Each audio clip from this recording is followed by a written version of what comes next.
For this week's Touch Base in Seoul, we're joined by an acclaimed Swiss artist renowned for her captivating sculptures and site-specific installations. Her first exhibition in Asia, titled Marine Wildfire and Underwater Forests, is currently being held at the Gladstone Gallery here in Seoul until July 22nd. To tell us more about her work, the exhibition and how she fell in love with art, we're pleased to have Claudia Comte join us now on the show via video call. Hello, and thank you for taking the time to connect with us today. Hello, so nice to see you and to have me on your show. Thank you. Well, it's a real pleasure. Let's start at the beginning. Can you share with us how you first began your journey into art? How did you discover your passion for art? Well, this really came during my childhood. You know, I grew up in Switzerland, in the countryside, surrounded by nature and forest and fields in a wooden chalet. It was a quite idyllic childhood.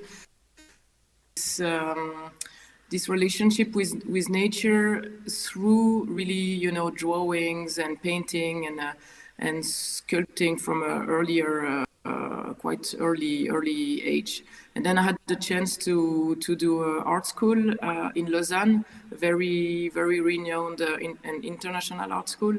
And this really then started for me through the knowledge I could grasp, but also all the connection I could make at school with the teachers and the other students. So for you, it was a natural path for you to take then, you feel? You never considered doing anything else? Well, I also considered working or helping animals. So I also had this idea from when I was a kid to be a veterinarian. I love all kind of animals, including insects and fish, and I'm very fascinated by this whole natural environment as well. I see, and that goes into your work as well, I believe. Your artistic style, it's very distinct and captivating. I believe you mostly perhaps sculpt with wood and marble. Could you perhaps give us some insight into your creative process and what you like to work with?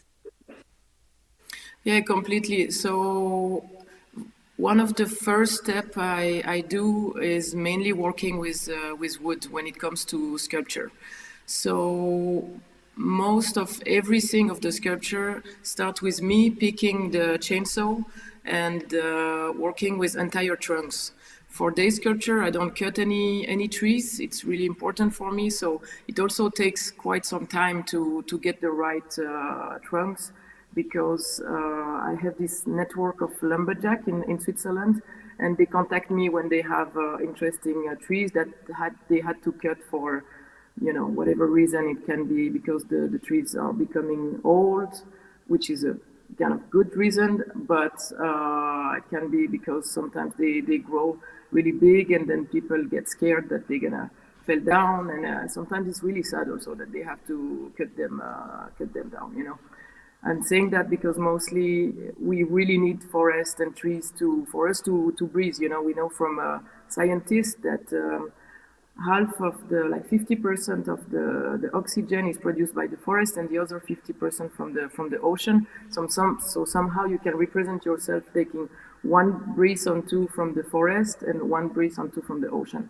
So it's, you know, especially like this living being that we have to protect and not cut.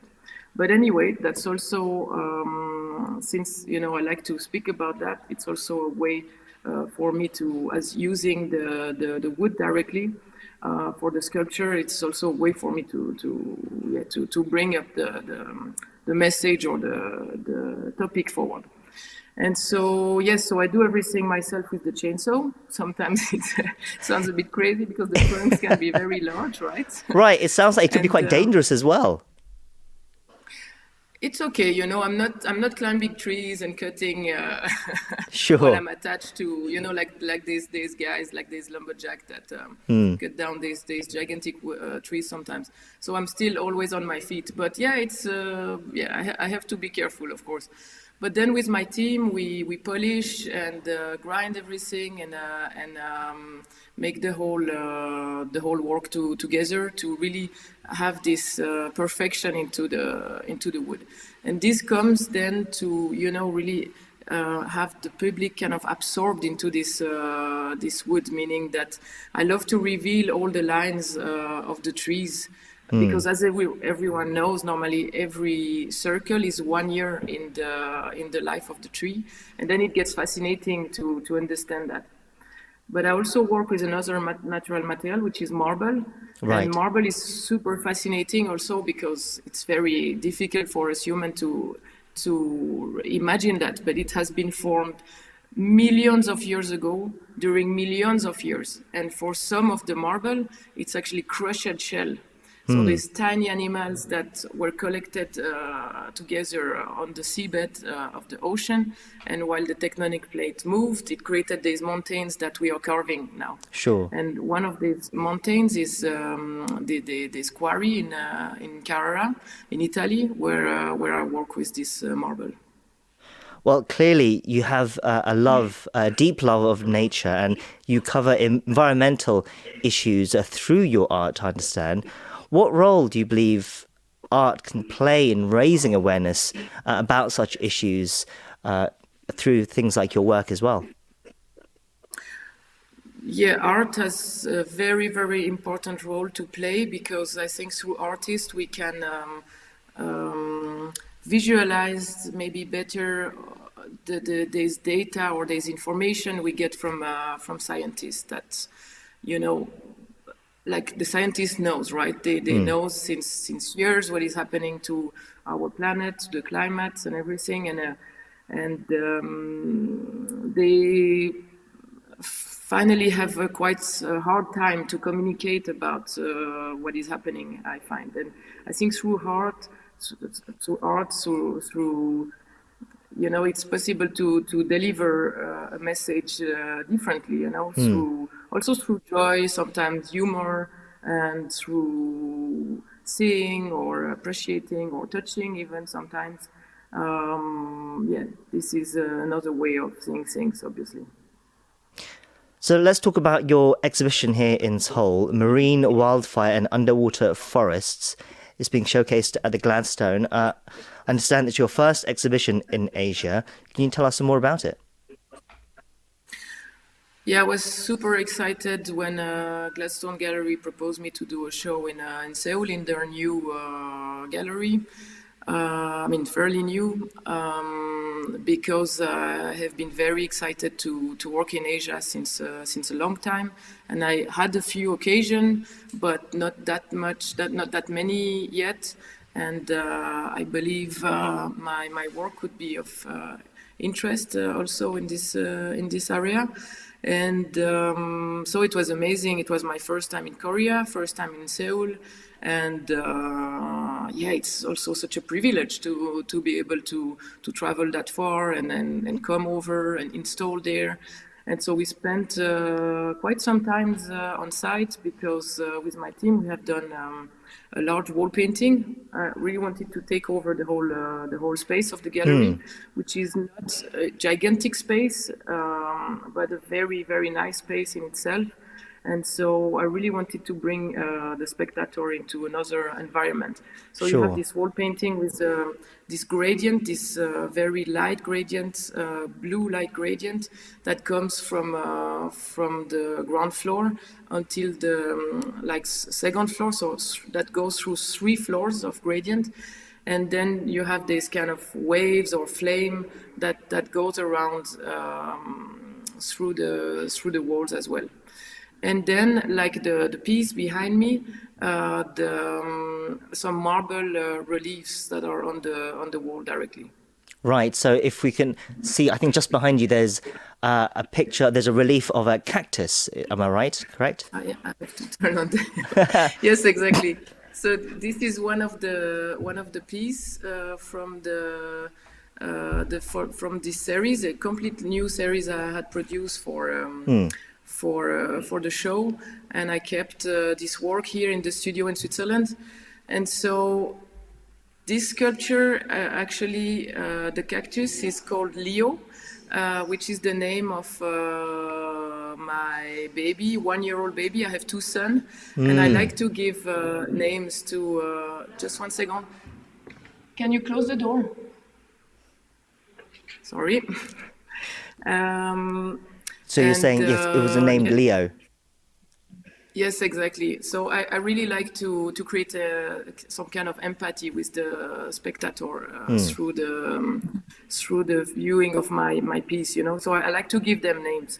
So this particular sculpture that was made out of wood, first of all, and later on in marble for the relief, has this name Leo. And so Leo is 1 year and a few months old now, is obviously still a baby and is quite chubby, you know. So this also is represented through the piece here that you see behind me. And it can always be difficult to talk about art on radio. So our listeners should check out our Instagram, KBS_Korea24, where I believe we'll have some pictures from the exhibition on there as well. I believe there's a meaning behind also the works there behind you, that work, some environmental messages. What do you want audiences to take away from this exhibition? It was got a very interesting title as well, Marine, Wildfire and Underwater Forests. What do you hope Korean art lovers see, experience here? Yeah, I'm hoping that first of all they enjoy the show and that they spend a really good time into the show, you know, because it's really first of all about joy. And then I'm hoping that they feel maybe closer to, you know, the topic of or the most urgent issue of our time through also reading, because there is something I'd like to point out as well. There are some headlines engraved on the sides of the marbles, headlines that are taken from newspaper from all around the world that are speaking about climate change, global warming, the loss of our biodiversity, and in this case, because we have the representation of cacti, corals, and leaves through these reliefs. The cacti, you know, I love the representation of cacti because somehow it could represent the potential version of our future as we are heading towards more dryness. Corals are animals, and they're water animals, and they are so fascinating and so beautiful to see as well. They are so important for our environment. And leaves, obviously, through trees and all this photosynthesis or the way we can human breathe are also very important, and it's also to represent this fragility through the leaves, to represent them out of marble, to create this kind of monument that is so important to see, right? And so, yeah, what I'm hoping for the public to grasp is a bit of this idea, and also to you know, feel somehow closer from our dear natural environment that is so important for us to live on Earth, and want to have this will to protect it instead of destroying. Well, I think Korean audiences will appreciate the message and enjoy your exhibition. It's been really great to spend some time with you today, and we appreciate you walking us through your work and your exhibition here in Seoul. It's called Marine, Wildfire and Underwater Forests, being held at the Gladstone Gallery in Seoul until July 22nd. And we've been talking to its artist, Claudia Comte. Thank you once again for your time. We really appreciate it, and it was a pleasure to have you with us today. Thank you so much for the great interview. Thank you. Bye-bye.